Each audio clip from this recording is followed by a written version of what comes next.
voici un avant-goût de l'émission spéciale Ça commence bien l'année. Oui, qui va être diffusée en fin de semaine. Donc, émission où on retrouve vraiment toutes les personnalités de TVA. Donc, on fait le tour des émissions et c'est animé par Charles Lafortune qui a remplacé Julie Bélanger parce qu'elle était malade. Donc, on le retrouve aux côtés de Jean. François Chagnon, le réalisateur, avait dit, il dit, peux-tu me le faire plus dynamique? C'est ça qu'il a fait.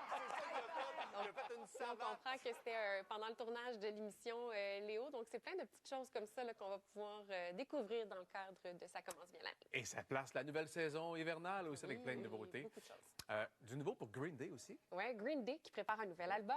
Et il y a une nouvelle chanson qui a été dévoilée au cours des dernières heures. C'est difficile de C'est pas savoir. le doigt du milieu, finalement. Mais tu sais, Disney peut-être- s'est battu en cours depuis des dizaines d'années pour Ça fait prolonger 95 encore la ans. protection des droits d'auteur là-dessus.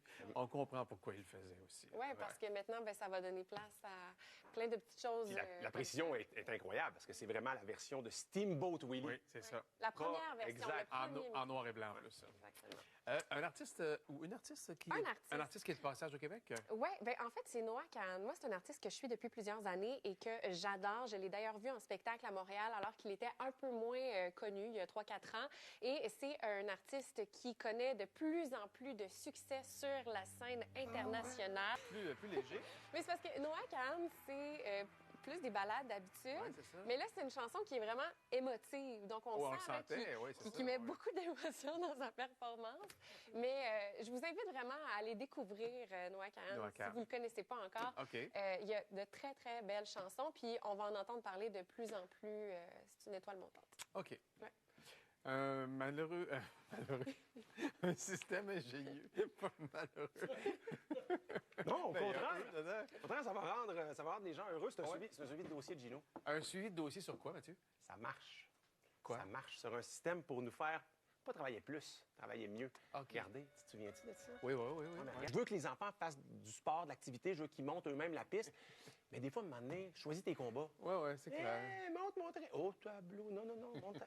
Zzz. Moi, j'embarque à fond. Là. J'espère que ça marche. Moi, j'avais fait avec la canne à pêche puis la balle de tennis, là, puis mon fils qui frappait. Ça, c'est bon. Ben oui, c'est ça. Puis je moulinais la balle, puis il en frappait. Des heures de plaisir. Des heures de plaisir. Ben, peut-être pas des heures. Une bonne demi-heure, en tout cas, ça, c'est clair. As-tu d'autres choses? Oui. Parce que bouge pas, je vais regarder. On va faire du ski hors piste? Oui, faites attention. C'est pas au Québec. Puis en plus, là, les stations de ski qui sont ouvertes, là, les conditions sont extraordinaires si vous restez dans les tracts qui ont été enneigés. Ouais. Mais je pense que ça aurait pu être au Québec. Trace, entre autres, sa carrière, mais qui parle aussi de santé mentale. Documentaire qui a été réalisé par Jean-Philippe Dion et Maude Sabat. Donc, on se retrouve 25 ans après son départ. Qu'est-ce qu'il a laissé? Et sa famille a eu la chance, évidemment, de voir le documentaire avant tout le monde. Et ils ont été vraiment très touchés par l'humanité qui en ressort. Juste se souvenir de lui 25 ans plus tard, pour mes filles, c'est quelque chose de merveilleux. On est vraiment fiers de ça, qu'on ne l'ait pas oublié surtout, qu'on puisse se souvenir de tout le travail qu'il a fait. Oui, le travail, mais au niveau de l'être humain aussi, le gentleman qui était. Donc, on comprend à quel point c'est touchant pour la famille de revoir ces images-là. Et l'objectif aussi du documentaire, c'est pas seulement de reparler de sa carrière, mais aussi de faire œuvre utile et de parler de santé mentale. C'est fou parce que, tu sais, je l'ai visionné des dizaines de fois en... Belle saison de la vraie nature. Du Ouais. coup.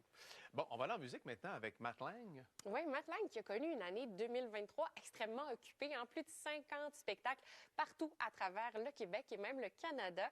Mais là, il commence la nouvelle année en terre de country, tape du pied, donc ça veut dire que c'est bon signe. C'est un ami personnel de Matt Lang. En Je le plus, salue. Donc, le lancement officiel de son album, c'est le 9 mai prochain ici à Montréal. Mais d'ici là, il poursuit quand même sa tournée aux quatre coins du Québec. Et c'est une bête de scène, hein? Donc, Oui. à voir en spectacle. Ça, À voilà. quand le duo? Ah, ça, c'est dans mes rêves. Autour du feu de camp, écoute, peut-être plus. dans la douche, là, j'y pense. Là, je me dis, je vais être un vrai chanteur country. C'est pas encore réglé. Non, OK. Oui. Hey, certains diront déjà libéré, Oscar Pistorius. Oui, ça fait réagir, cette nouvelle-là, à travers la planète aujourd'hui. On se souvient tous de cette histoire-là il y a une dizaine d'années. Là, de... Troisième tournée d'adieu. Là, dans ce cas-là, ça serait fini là, pour Rage Against the Machine? Ce serait fini, en fait, pour faire une histoire courte pour les gens qui n'ont pas suivi nécessairement l'histoire du groupe. Ils se sont séparés une première fois en 2000 pour se retrouver en 2020. 2007. Puis finalement, ils ont annoncé une tournée retrouvailles en 2020 qui a eu lieu en 2022 en raison de la pandémie.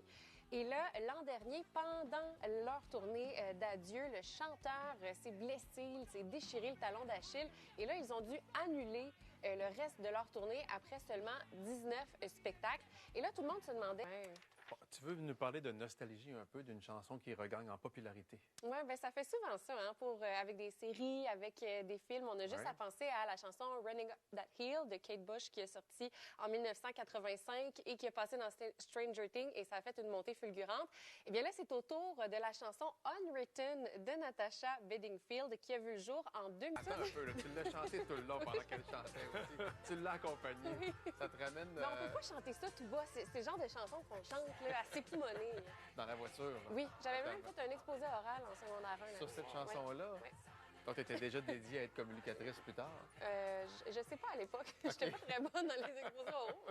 Bref. Bon, alors Elvis, comme d'autres célébrités récemment, fera l'objet d'un spectacle en hologramme. Oui, exactement. C'est une technologie, moi, qui me fascine. Donc, c'est une... Déstabilisant, mais bien fait, dans le cas d'Abba, en tout cas. Alors, j'imagine que pour Elvis, ça sera bien aussi. C'est devenu simple. Ouais. C'est-à-dire que eux, en plus, les compagnies comme ça, ils ont beaucoup de bandes sonores Ouais. avec sa voix à En même temps, c'est nous, est-ce qu'on sera dupé à chaque fois par Exact. des trucs comme celui-là? As-tu un autre extrait à nous faire Ah, entendre? je peux te faire entendre Highway to Hell aussi, là, Chanté par qui? par Elvis. Encore? Ben oui.